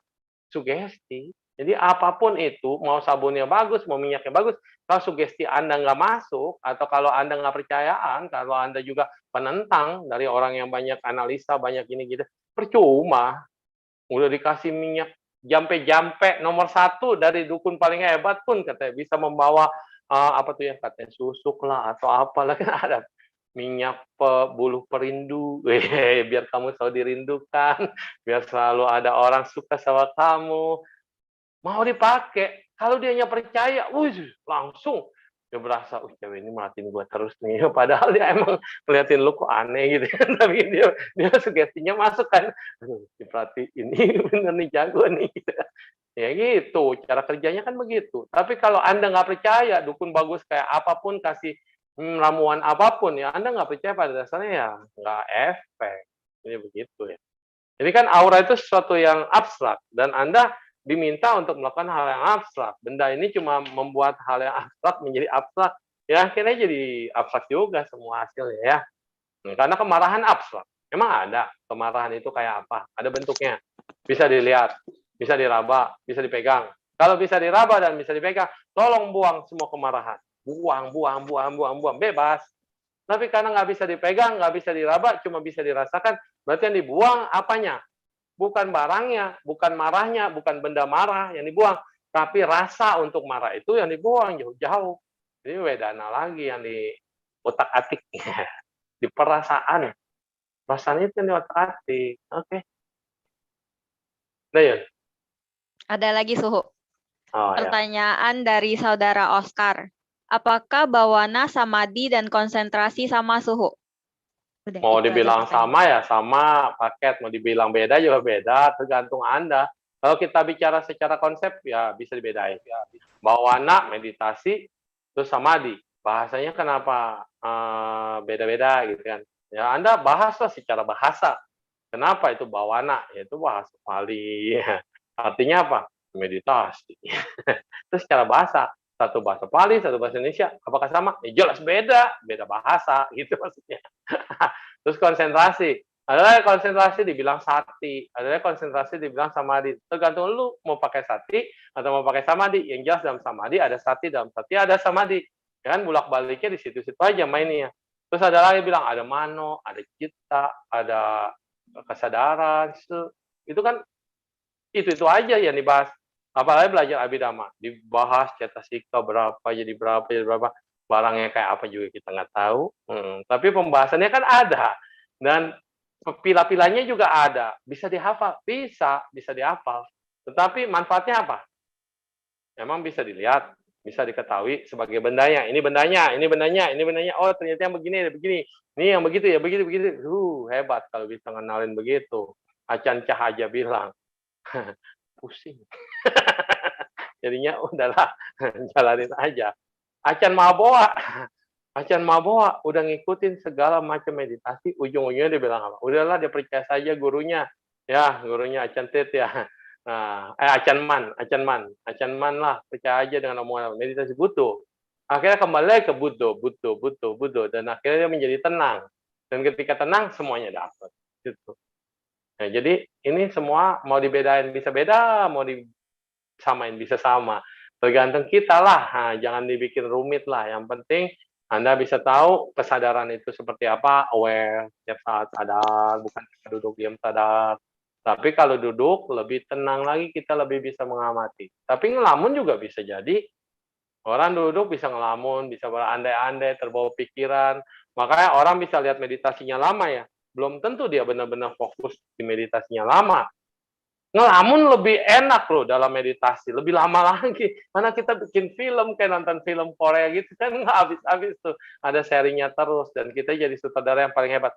Wih, meditasinya diem, tenang, lama. Ternyata pikirannya mengikuti dan menambah, meng-create jalan cerita, jadi bikin sutradara, jadi apa, maka meditasi duduknya lama, ternyata dia berhayal atau menciptakan kreasi. Nah, gitu. Tapi kalau disuruh fokus, nggak ada yang lama. Banyak meditasi kita di wihara, baru meditasi 5 menit, letak, batuk, dari batuk biasa. Yang disuruh nyambung. Pokoknya selama sesi meditasi, banyak orang tiba-tiba jadi TBC, batuk semua. Tapi meditasi selesai, nggak ada yang batuk. Perhatikan dah semua wihara begitu. Di meditasi yang harusnya hening, nikmati deh 5 menit, 10 menit, nikmatilah keheningan. Nggak ada yang bisa hening. Tapi kalau lagi dengar ceramah, Pak, itu bisa baik, sembuh batuknya gitu. Nah, itulah aneh manusia. Oke. Ya, lanjut. Nah, habis. Suhu. Ini satu pertanyaan terakhir lagi. Ada yang raise hand kepada Saudari Harita. Dipersilakan.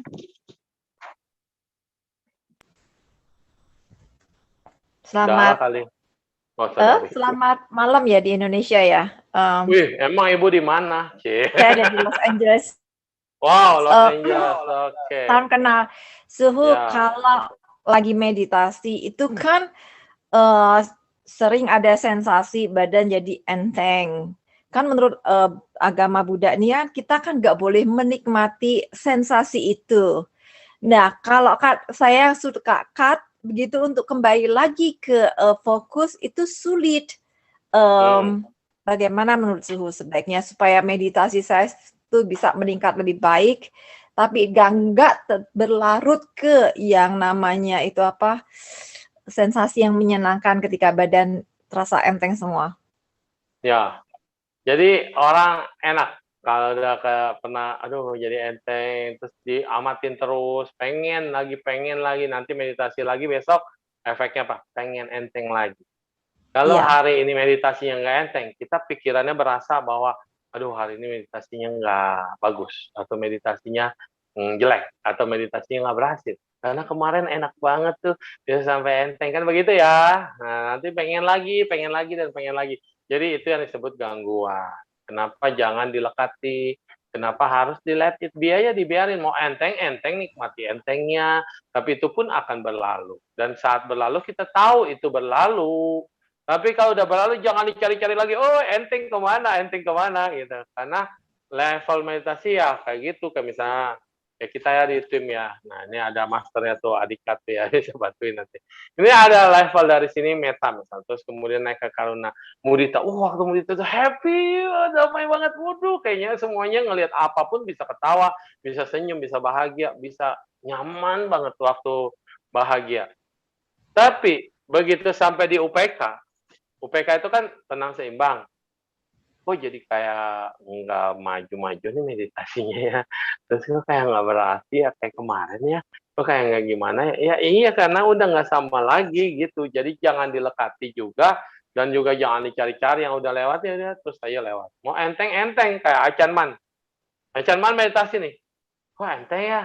Terus kok kayak flying ya? Bisa terbang. Sampai dia bisa megang atap-atap itu. Tapi begitu dia sadar, ini terbang nih, kaget dia keluar dari meditasi, gubrak, jatuh kan. Nah, itu jangan sampai begitu. Jadi ketika sadar, ya sadarin aja. Sampai nanti turun lagi, sampai berasa di bawah, baru buka mata, baru bangun. Jangan pas udah, waduh, udah mentok nih, buka mata, gobruk, langsung jatuh ke bawah ya. Jangan gitu. Terus besoknya pengen naik lagi nih. Ya nggak bisa, semakin pengen makin nggak dapat, makin dikejar makin dia lari, kan begitu. Jadi ya santai aja, semua apapun sensasi yang muncul, biarkan dia muncul. Biarkan dia berlangsung, biarkan dia lenyap. Ya udah, kita hanya mengamati. Kalau dipotong, mau motongnya gimana? Kadang-kadang kalau orang yang nggak tahu tekniknya jadi keganggu. Makanya kalau di 6R motongnya di meditasi itu motongnya ada relax dan kembali ke senyum. Ya, membiarkan dia berlalu, terus kembali relax dan kembali ke senyum. Artinya relax itu kita nggak mau lagi kembali lagi ke yang lalu.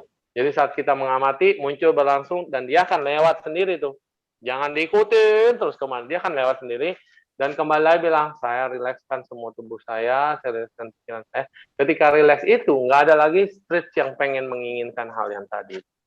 Jadi saat relax, senyum, lebih enteng lagi ya, entengnya nggak sama dengan enteng yang flying itu. Entengnya nggak ada beban. Nah, ya kan juga, manusia ya Suhu begitu enteng itu kan rasanya enak, nyaman gitu. Jadi besoknya dicari lagi. Tapi begitu datang kan kita pengennya stop. Nah itu jadinya saya kacaunya di situ. Jangan dipinginin. Ketika dia enteng, enjoy aja. Jangan dipinginin. Jadi saat kita sadarin, oh ini proses enteng, oh ya munculin ya, biarin, nikmatin saat dia berlalu sendiri, jangan dicari, gitu. Oke. Kan? Ketika Anda mencari, Anda akan menjadi ke-distract dan menjadi ingin mengusahakan nanti enteng lagi ya, nanti kayak gini lagi ya, jangan. Itu nggak maju-maju malah mundur. Ya, kadang juga sensasinya kan badan saya semua tuh kan panas ya. Kalau sensasi panas itu semua anget ke seluruh badan kayak darah ngalir itu saya bisa merasa, itu saya malah amatin. Tapi kalau yang enteng itu saya pengennya nikmati, tapi sering saya cut, udah saya bubarin, berhenti meditasi. Oh, diberhentikan? Iya, saya berhenti. Sayang. Itu biarin sampai nggak ada apa-apa, udah saking entengnya terbang, udah damai. Kalau diberhentiin udah naik, gubrak jatuh lagi ya sayang. Jadi kalau panas ada di ruang AC atau enggak? Kalau enggak di ruang AC panas ya wajar. Kalau di ruang AC badannya panas, berarti Anda lah yang mengeluarkan energi. Energinya bagus, energinya berputar, flow. Ya tenang, itu nggak Oh, di bakal sini stroke. lagi dingin suhu, Tapi lagi badan panas, bagus. Itu terma ya, bisa membuat tubuh jadi hangat di tengah dingin karena samadhi. Dan itu bagus. Tapi kalau lagi enteng ya jangan dipengenin, jangan diapain, biarin aja gitu. Kalau diputusin sayang. Justru niwarana itu munculnya atau halangan-halangan lagi mau masuk nih, itu kan dikasih dulu kenikmatan. Nah, ini gangguannya banyak nih. Ketika Anda melekat di sini, nggak maju. Ketika Anda melepaskan ini, dan kemudian benar-benar dilepaskan, artinya selesai meditasinya, jatuh lagi, turun lagi. Jadi kebanyakan orang kan melekat. Ada orang lepasin, ya jatuh lagi. Tapi kalau dia maju terus, ya lewatin lagi prosesnya, nanti beda lagi. Jadi jangan pernah stop kalau lagi enak, juga jangan pengen enak terus. Hidup nggak ada yang enak terus, tapi flowing aja terus begitu, relax, santai, senyum, bahagia, damai, ikutin terus apapun yang jadi terjadi, kita diamatin terus. observe. Ya, amati, biarkan berlalu, dan kemudian katakan relax ya, karena kan udah berlalu kan. Kayak kita ngelihat pikiran atau kayak ngelihat sensasi atau kayak ngelihat apa, itu cuma sesaat aja. Kenapa jadi kayaknya lama? Karena kita melekati. Padahal filmnya udah muter. Kayak film itu kan gambar nih yang nempel nih, deretan gambar. Film itu bukannya bergerak loh, bohong itu kan. Tapi gambar foto-foto yang bergerak dengan kecepatan konstan dan sangat cepat sehingga kelihatannya bergerak dan jadi film. Tapi film itu adalah potongan foto. Ini pikiran kita juga sama. Pikiran kita bergerak terus, tapi sebenarnya itu pikiran dari foto. Nah, bahayanya orang nganggap satu frame, satu foto, satu ingatan, satu memori, dan kemudian kita lihat gambar itu, dan kita masuk dan jadi sutradara. Aduh, kalau dulu nggak begini, aduh enaknya begitu, kalau begini, aku ingin begini. Gara-gara ngelihat satu frame. Padahal harusnya satu frame itu, lihat apa yang muncul, dan kemudian biarin dia jalan. Udah jalan, muncul frame yang lain, lagi jalan, terus nikmati. Kalau kita tahu tegang, ya relax sih, sanjal, senyum, gitu. Sampai nanti tidak ada apa-apa. Menuju sunyata atau kekosongan, nggak ada apa-apa. Nah, nggak ada apa-apanya itu bukan berarti kita nggak tahu atau gimana, atau hilang kesadaran atau gimana ya. Pokoknya biarin aja sampai nggak ada apa-apa. Dan jangan ditanya juga nggak ada apa-apanya kayak apa suhu. Ya namanya nggak ada apa-apa. Karena beda-beda nanti pengalamannya. Kalau dikasih tahu nanti jadi kepengen. Ya nggak bisa. Itu harus dijalani sendiri. Ya, jangan patah semangat Los Angeles. Terima kasih. Thank you. Ya. See you next time. Udah jam 9. Ya. Baiklah, untuk sesi tanya jawabnya kita tutup ya. Suhu ada penutup nggak? Ada penutup dari Suhu? Iya, untuk mengolah batin kita, jangan biarkan batin kita menjadi down, jangan menjadi juga tidak segar, jadi layu. Tanaman aja harus dipupuk, disiram, dirawat, biar dia tidak layu. Jadi gimana cara merawat dan supaya dia tidak layu itu, ya teruslah hidup, semangat untuk hidup, dan apapun masalahmu, percayalah, masalah itu yang akan membantumu menjadi lebih tumbuh besar, menjadi tumbuh dewasa, menjadi lebih bijaksana. Orang yang besar tidak mungkin hidup tanpa masalah. Jadi karena ada masalah itu, dia tidak lari dari masalah, tapi menghadapi masalah, menyelesaikan masalah, melihat solusi keluar dari masalah, dan akhirnya keluar dari masalah, baru dia disebut orang yang besar. Tapi orang yang kecil adalah ketika dia ketemu masalah, dia ribut dengan masalahnya, dia komplain dengan masalahnya, dia tidak terima masalahnya, dan akhirnya dia mandek karena masalahnya. Dan akhirnya dia tidak mau ngapa-ngapain karena hidupnya penuh masalah. Dan tidak bisa keluar dari situ. Kenapa? Karena tidak ada kemampuan untuk keluar. Jadi kalau Anda mau belajar untuk menjadi orang yang bijaksana, belajarlah dengan mengamati masalah, menyelesaikan masalah, dan keluar dari masalah. Sekian dan terima kasih. Amitofo. Amitofo, Suhu. Baiklah, untuk menutup sesi Dhamma Desana kali ini, marilah kita bersama-sama bersikap anjali dan mengucapkan anumodana kepada Yang Mulia Suhu Ningsiu atas Dhamma Desana pada malam hari ini. Sese Suhu atas Dhamma yang telah diberikan, semoga apa yang telah disampaikan dapat bermanfaat bagi kita semua. Sadu, sadu, sadu. Ya, semoga semua juga bisa berbahagia, semoga semua terbebas dari penderitaan, bebas dari penyakit, bebas dari pandemi. Semoga semua memperoleh kedamaian, ketenangan, ketentraman, dan mencapai cita-cita yang diinginkan. Semoga semuanya bisa mencapai pantai seberang Anutara Bodhi. Semoga semuanya bisa menjadi orang yang lebih berjiwa besar, lebih sabar, lebih tenang, dan terus menjalankan kebaikan tanpa ada apapun halangan yang merintang. Amitabha. Amitofo. Amitabha, Sikrismuko. Amitabha. Amitofo, Sese Suhu. Amsahamida. Ya, Amsahamida. terima kasih. Yeah. Ya, udah boleh live ya, thank you ya. Sese Suhu. Ya.